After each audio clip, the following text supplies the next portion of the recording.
우리는 역사상 최초로 소련의 붕괴처럼 중국의 붕괴를 보게 될지도 모르겠습니다.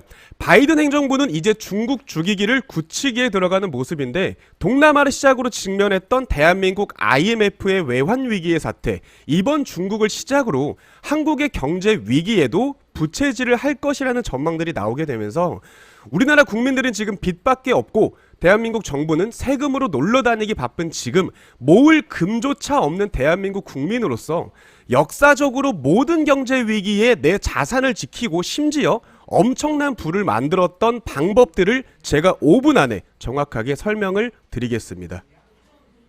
네, 반갑습니다. 김선생입니다. 최근에 중국 그리고 대한민국 내부적인 경제 위기가 심각합니다. 미국은 지금 반도체와 양자 컴퓨터, 인공지능 등의 세 가지 분야와 관련된 중국 투자를 제한하기로 결정을 했고요. 앞전에 제가 말씀드렸던 대로 반도체가 돌고 돌아서 미국을 향하는 모습들을 보면서 기술 발전 이전에 어떤 미사일이나 핵무기에 사용된다는 이유로 이 중국을 어떻게든 막겠다라는 이유죠. 미국 입장에서 보면은 내가 발명을 해서 내가 개발을 해놨는데 정작 저 멀리 옆 동네에서 이 발명품으로 돈을 벌고 무기를 만들어서 내 자리를 위협을 한다면 당연히 미국 입장에서는 제재를 할 수밖에 없을 겁니다. 이에 어떤 미국의 확고한 의지를 볼 수가 있는데, 앞전에 미국은 이제 2차 세계대전이 끝난 이후에 소련과의 핵 냉전이 있었죠. 그때를 이제 책으로 보신 분들은 잘 모를 수가 있는데, 실제로 미국 바로 밑에인 쿠바에서 소련과 미국의 일촉즉발의 핵전쟁 앞까지 다녀왔었고요. 쿠바에서 핵을 쏘게 되면은 워싱턴, 뉴욕까지 7, 8분이면 핵이 날아가기 때문에 미국은 전쟁을 불사하고 이를 막고자 했었고요.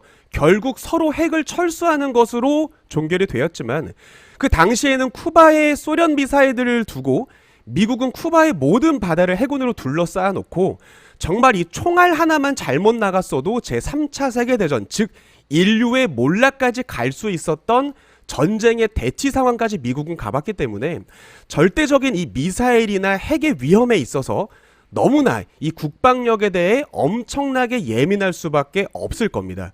지난 10월에 중국에게 반도체 수출을 금지하고 세계 각국의 장비 구출을 막은 미국 정부가 이번엔 투자까지 막겠다고 나온 거죠. 여기서 이제 이 다음 시대인 사물이 지능을 가지는 AI 그리고 5G 시대로 넘어가는 길목에서 이 기회를 놓친다면 세계의 패권이 바뀔 수 있는 미래이기 때문에 미국은 이에 있어서 그 어떠한 타협도 하지 않을 겁니다. 미국의 중국과 러시아의 견제 중에 중국이 알아서 쓰러지는 모습을 지금 보여주고 있는데, 중국 경제의 둔화가 예상보다 심각해지는 중에 중국 내부의 문제가 더 심각하죠. 우선 중국 청년 실업률은 사상 최고치를 매달 갱신을 하고 있고요.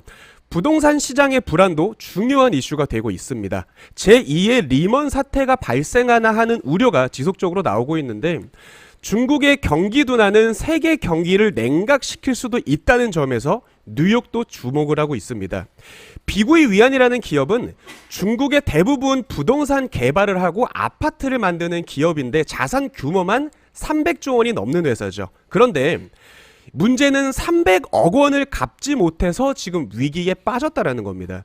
300억 원이라는 금액이 큰 금액인 건 맞지만 중국 최고의 부동산 회사가 300억을 내지 못해서 부도의 문제가 있다라고 하는 건 지금 이 회사의 적자율이 90% 가까이가 된다라는 말이고요. 문제는 1년 이내에 갚아야 할 빚이 17조 원이지만 중국 정부가 이 문제를 지금 방관하고 있다는 겁니다. 지금 당장 중국은 엎친 데 덮친 격으로 악재들이 쏟아지고 있는 상황이고요.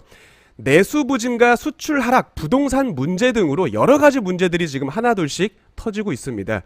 수출액은 지금 2001년 이후로 최대 하락을 기록을 했고요. 생산자 물가도 10개월 연속 마이너스를 기록을 하면서 장기적인 경기 침체 국면에 빠졌다라고 볼 수가 있다는 거죠. 지금 대한민국의 상황도 그리 좋지는 않습니다. 고용 불안에 금리까지 지금 사회초년생 연체율이 급증을 하고 있고요. 지난달 가계대출은 또 역대 최고를 찍었죠. 앞전 영상에서도 제가 말씀드렸습니다. 부동산 침체 막으려다가 지금 가계빚이 1068조로 최대라는 단어를 지금 매달 다시 쓰고 있죠. 그러나 지금 한국과 미국 금리 차이는 아직도 최고치를 찍고 있습니다. 또한 미국의 고금리는 장기화가 될 가능성이 크기 때문에 국내에 못지않은 중국과 같은 어떤 심각한 국가 부도의 사태가 나올 수도 있다라는 거죠. 동남아를 시작으로 우리나라까지 왔었던 IMF 외환 위기처럼 중국을 시작으로 아시아 전역에 피해를 줄 수 있는 이번 중국의 경제 위기에 우리는 이걸 기회로 만들어야 된다라는 겁니다. 자, 역사적으로 항상 경제가 흔들렸을 때 강조드렸던 안전자산, 그 중에 금과 달러, 이 안전자산의 헤지포트로 엄청난 부를 만든 사람들은 제가 앞서서 설명을 드렸었죠. 같은 얘기를 항상 말씀드리지만 대한민국의 경제 위기가 오면은 이 한국의 화폐 원화가 엄청 빠지는 현상이 나오게 됩니다. 그러면 그때 내가 가지고 있는 자산이 원화라면, 내가 가지고 있는 이 모든 자산이 원화라면 어떻게 될까요? IMF 외환 위기처럼 나는 가만히 있었지만 내 자산이 똥값이 됐다라는 겁니다. 그러면 내가 그 자산들을 달러로 갖고 있었으면, 금으로 갖고 있었으면 어떻게 될까요? 절반을 갖고 있으면 절반이라는 금액이 해증이 되겠죠. 또는 절반 이상의 내가 달러를 갖고 있다면 오히려 큰 수익을 버는 겁니다. 그렇기 때문에 주식이나 코인이나 오르고 내리는 이유도 모르고 하는 투기성 도박이 아니라 정말 투자라는 걸 하면서 내가 경제적인 자유를 얻기 위해 제가 스터디방에서 무료로 리딩도 해드리고 있고 미러 트레이딩으로 도움까지 드리고 있습니다. 1억 미만으로 운영하시는 분들은 제가 10원 한 장 달라고도 말씀 안 드려요. 그렇기 때문에 똑바로 된 정확한 투자를 위해서, 경제적인 자유를 위해서 저는 끝까지 도움을 드릴 테니까 아래 링크로 문의를 남겨주시면 제가 한 분 한 분 다 답변 드리고 있습니다. 많은 분들과 똑똑하게 투자하시길 정말 간절히 바라겠습니다. 감사합니다. 김 선생이었습니다.